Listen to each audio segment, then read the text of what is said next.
Hi guys, welcome back to our 40-foot shipping container workshop build. The goal for this week is to finish the reinforcements for the CNC hoist with an obscene amount of steel. I'm also hopeful that our last order of spray foam will show up.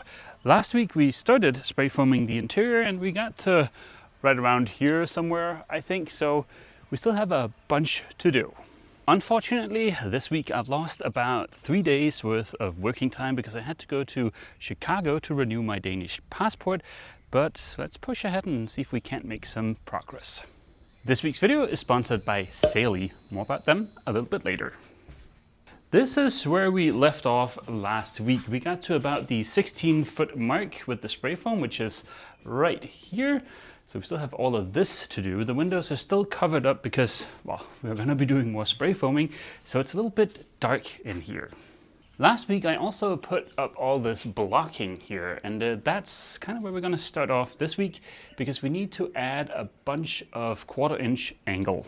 The spray foam is taking longer than expected to get here, but good old McMaster, they always deliver on time. As if there wasn't enough steel in the shipping container already, this is gonna be pretty dang heavy. I mean, check out this 3/4-inch forged eye bolt here. That's certainly beefy.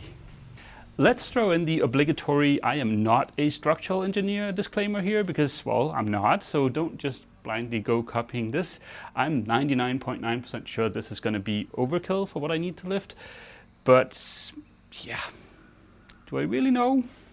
No, but let's forge ahead. It would have been great to get this angle in place earlier in the process, but that would require way too much planning ahead for Captain Dum-Dum. One of the big upsides to having an old beat-up truck is that you can use it without worrying about, for instance, rust spots. It'll serve as a super convenient workbench. With the first bit of angle cut to length, I got it smushed up into place to be able to figure out exactly where to through bolt it. I need to drill quite a few holes to get all this steel bolted in place, so I've picked up a mag drill. That's not something that's necessarily super useful for boat work, but definitely a good tool to have around. This particular one is nothing fancy, but it was on sale and it comes with everything you need. With all the holes drilled, I cut the bar to create the spreader plate I need for through bolting the angle to the joists. I'm happy to report all the holes lined up perfectly. The mag drill was a big help. I finished drilling the remaining holes, including the big 3/4-inch hole for this giant forged eye bolt. The angle will also get through bolted through the top plate. With all of the holes drilled, I could lift it up in place one last time and start bolting it in place. I have 3 of these spreader plates. Unfortunately, Captain Dum-Dum lined up one of the holes with one of the structural screws in the joist. Let's never speak of this again. With the top piece in place, I could now add the sides. This is where the winch and the rope clutch will be bolted in place. It started getting dark and the mosquitoes ramped up their relentless hunt for blood, but I forged ahead and got the second area reinforced too. Today is a new day. The bad news is the spray foam has officially been delayed until next week.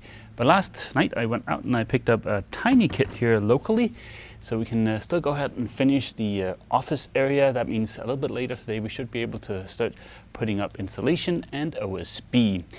I'm gonna have to tidy up a little bit before we start spraying, and while I do that, let me have my identical twin brother tell you about the sponsor of this week's video. This week's video is sponsored by Saily. Saily is a super simple eSIM app that helps you stay connected in over 200 places around the world. If your phone supports eSIM, then it is super easy and quick to set up. All you need to do is to download the app once, and then you're ready to travel almost anywhere in the world. Once you've downloaded the app, you choose which country you'll be in from the long list of available countries. They also have regional plans if you're planning on visiting more than one location. That'll give you different options for plans that you can choose from based on the duration of your stay and how much data you typically use. And presto, just like that, you're the proud owner of a Saily eSIM. All that's left to do now is to install your new eSIM. The installation is easy and it only takes a few clicks. Once the installation is done, you simply activate your new eSIM, and just like that, you're ready to enjoy the marvel of the modern day internet almost anywhere in the world. Whether you're traveling for work or play, Saily keeps you connected to friends and family back home with reliable internet. Get an exclusive 15% discount on Saily eSIM data plans. Download the Saily app and use the code SAILLIFE during checkout. Thank you so much to Saily for sponsoring this week's video. Last week when I applied spray foam to the office area, I'd never used spray foam before, and I did end up with a couple of spots where it's just a little bit too thin, or there's a little gap where you can actually see the metal of the shipping container. Right up here is probably my worst offender. If you peer in there, you can actually see the metal of the shipping container, and that's absolutely no good. That's definitely gonna cause condensation. And also this whole section here, it is a little bit light on foam. We want to have between 1 to 1.5 inches to make absolutely sure I don't get issues with condensation. As mentioned in last week's video, once we're done applying spray foam, I'll add Rockwool to bump up the R value. So the spray foam handles condensation and the Rockwool bumps up the R value, so it'll be easy to heat and cool the office area. But let me get suited up so we can start spraying. Having now used 2 different brands of spray foam, I'll put forth the claim that they're all fairly similar, although the gun that came with this kit was much nicer than the one I used last week. After a bit of oh glorious spraying, I had to take off my Tyvek suit. It was simply too hot inside the container. I'm sure it's best not to get this stuff on your skin, but also heat stroke is no fun, so pick your poison. The absolute highlight of the day was being able to open one of the windows again and get a little bit of airflow. So far, the least fun part of spray foam has definitely been the cleanup. I need to leave some room for the Rockwool, so I'll have to do some trimming, and of course then there are all the drops on the floor. The foam cuts easily, so it's not hard to do, but it is definitely time consuming, and I was a little bit nervous about how hard it would be to get the floor cleaned up. Turns out, with a big scraper, those drops come right off. Progress is being made. I still have some trimming to do on the sides, but the ceiling should be ready for Rockwool now. I think for the workshop, we're gonna go with just 2 inches of spray foam, so we don't have to do any kind of trimming or anything. That'll be fine out there. But for the office area, I would like to have that be as insulated as we can possibly make it, because well, I don't know if you can tell from my face, but it's pretty dang hot here inside of this metal box baking in the sun. I know, complete surprise to everyone. This is the Rockwool we're gonna go with. As you can see, it's the R15 version, but of course in physics there are no free lunches, so it just means that it's 3 inches thick. They have different R values, but it's just the thickness of them that vary. The reason I'm going with Rockwool rather than the cheap alternative of fiberglass insulation is in case we do end up with a tiny bit of condensation somewhere, this stuff doesn't hold on to water like fiberglass insulation does. So even though it is more expensive, I think it is definitely the better long-term choice for a shipping container. The astute viewer will have noticed down here it says 16 inches on center. Of course, our studs are spaced out 2 feet or 24 inches. Rockwool does make a product for that. It's 23 inches wide. It'll be a nice snug fit, but that had like a 2 or 3 week lead time, so I don't have time to wait for that. So instead we're gonna have to do a little bit of cutting to make the 16-inch version fit. I am absolutely drenched, and I think it's going to be a much nicer experience if I hold off on starting to do the installation until early tomorrow morning. After that's gone up, we can start putting up the OSB ceiling. I picked up one of these drywall lifts because to rent it for 3 days was more expensive than to buy one. Granted, this was the cheapo special from Amazon. It's even cheaper than the Harbor Freight one, so I don't know how much mileage we're gonna get out of this thing, but it's not a tool I'm gonna use for the boat refit anyway, so if we can finish the shipping container and potentially a small house, then this will be well worth the money. The next morning I returned to my little easy bake oven. First on the to-do list was to assemble the lift contraption. The instructions were lacking a little bit, but everything came together without the use of tools, and it looks easy to disassemble for storage, so that's pretty cool. The lifty thing goes into the wheelie bit, and the arm doohickeys go on the spreader thingy, and presto, we have a drywall lift. Of course, before we can get to use the contraption, we need to put up the insulation. Gravity is sadly still in effect inside of the container workshop, so we're going to have to get a little bit creative. I am sure there are smarter ways of doing this, but I used a little bit of steel wire to hold the bats in place. This doesn't have to look pretty at all, it just has to defy gravity long enough for me to get the OSB in place. I measured the width of the container and dug out the first 2 sheets of OSB. Although I did choose to use a 2x4 to get the OSB smushed all the way up into place, the lift proved to be well worth the money. It certainly made getting the sheets up there on my own a lot easier. To secure the OSB, I'm using coarse thread drywall screws. They are dirt cheap and should do a good job. Oh, and in case you're wondering why I am not using drywall, it's because apparently that can crack when used inside of a shipping container if you ever need to move the container afterwards, which we definitely do, so I figured we better stick with OSB. And presto, a finished ceiling in Ava's little office. In yet another bold fashion statement, Captain Sweaty chose to put a shop towel on his head to keep from getting sweat in his eyes. I would totally buy a sweatband if it wasn't for the fact that it would 100% make me look like a super creepy windowless van guy. With the foam on the end wall trimmed, I could get back to putting up Rockwool, and oh boy, is it a lot easier to do when it's not overhead. It took almost no time to get the insulation in place, and then I could get back to hauling around OSB.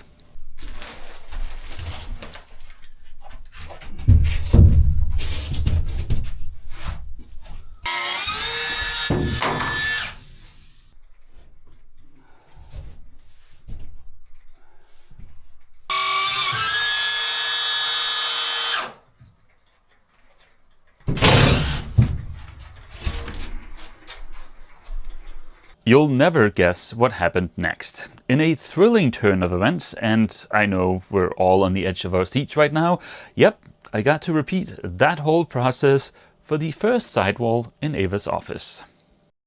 Good morning, guys. Yesterday was, in my humble opinion, a big success. We got the ceiling finished in Ava's office as well as the 2 sidewalls. Now, I do still have this little gap up here I need to take care of, but I figured that's easier to do when I do it for the whole shipping container in one fell swoop. To be completely honest, last night I was pretty beat getting the insulation up overhead and juggling all of the sheets of OSB and all the trimming. It was a good amount of work. Now when I started the end wall before doing the side wall, I had a fun idea. I started a workout on my phone with a heart monitor. That way I figured I could keep track on how long it would take me to finish the end wall and the side wall, and that took about 4.5 hours, during which I had an average heart rate of 123. It felt like a lot more than 4.5 hours, and I know that's a lot of time to spend on these 2 small walls, but I am sure I'll pick up a lot of speed once I get a little bit more practice. And the good thing is we have lots more of that.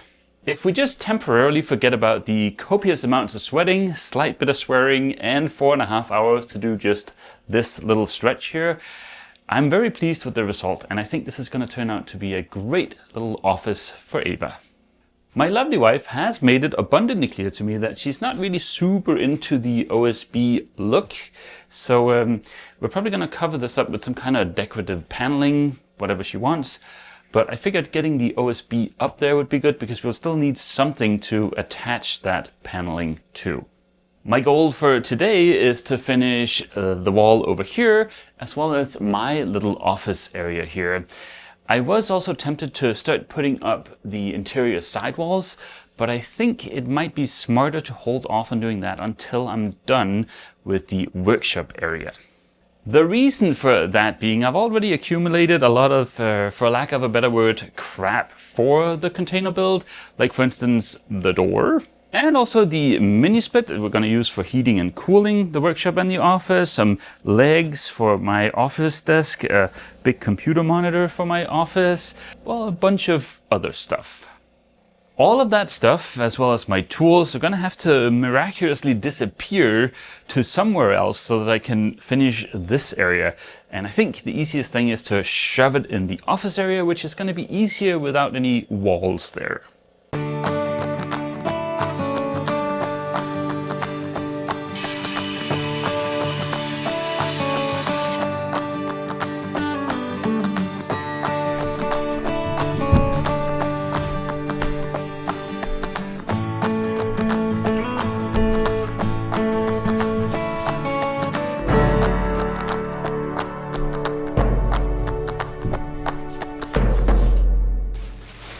With Ava's office all done, I set to work cleaning up and organizing to free up some space in the workshop area, as well as my office.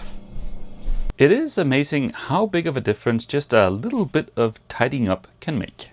The overhead installation is definitely the most fiddly part. If I was going to be doing the whole container, I should probably Google this to see if there is a smarter way of doing it. Anywho, I followed the same process as for Ava's office and finished my little dungeon. And just like that, we are done with the first 16 feet of the shipping container, aka the office area. Now there is that little strip missing along the top up there, but like I said, I think it's way more time efficient if I do the whole strip for all of the shipping container in one fell swoop. 60 feet out of 40, I think that's something like 40%, so we still have 60% left to do, but for the workshop area, I think 99% sure we're just gonna go with the 2 inches of spray foam and not worry about the Rockwool. That is gonna be a lot quicker, not necessarily because it takes a long time to put up the Rockwool, but because I won't have to trim the spray foam. So doing the last 60% should be quicker than doing the first 40. While we're on the topic of insulation, I haven't insulated the floor yet. I know it's common to insulate the floor first and then build from there, but I've chosen to do it the other way around because where the shipping container is located right now, there is a slim chance if we get a bad hurricane near us or a direct hit that this area will flood. And if the shipping container floods, it would be nice to be able to yank out the floor without demolishing anything else, because we're going to be insulating the floor with some XPS foam, and any water that comes in here is going to be trapped between the XPS foam and the floor that's already in here. So yeah, hopefully that doesn't happen. I've gotten a few comments asking why I haven't run any wiring inside of the walls before spray foaming, and that's on purpose because I've decided that I'm gonna put all the electrical on the inside of the walls, because that way we can easily reconfigure if we want to move some outlets or have extra outlets somewhere. This is such a small space that over the next many years, I'm sure how we use this is gonna change in some regard, and if we don't have the wiring inside of the walls, it's much easier to change. Next week, before we start spray foaming, we gotta install this uni-strut up under the ceiling, and there's also a few little areas where I need to do some more framing. Up against the separation between the office and the workshop area, we're gonna have a little locker of sorts where we can have our lithium batteries and our inverter chargers in there and just some storage. And then here, near the big opening doors, we got a frame for like a standard, I don't know what they are, like 70 by 82 double opening door, because the big doors well, you can't really close them from inside of the shipping container. And that means once we're inside, there's really no way for us right now to separate the outside from the inside, which makes it incredibly hard to heat. I have seen some very, let's call them creative solutions on the internet, where people have kind of made a hole behind this mechanism here so they can operate that from inside of the shipping container. I think in terms of easy in and out of the shipping container, just sticking with a regular double door is going to be a better choice. We haven't found the door yet, but we'll just frame a standard size opening, and then maybe we can find something used on Facebook Marketplace or something just to save a little bit of money. But I think an opening double door is going to be awesome. So just to sum up, after next week, with a little bit of luck, we'll have all of the OSB in place and all of the shipping container, all of the framing done, and maybe we'll even have some of the interior walls finished. That would be very exciting. But yeah, that's going to be the end of this week's video. I hope to see all you guys back here inside of the box next week for yet more glorious DIY. As always, feel free to leave a comment down below, and don't forget, if you've enjoyed this video, please remember to leave a like. See you! And of course, thank you so much to Saley for sponsoring this week's video.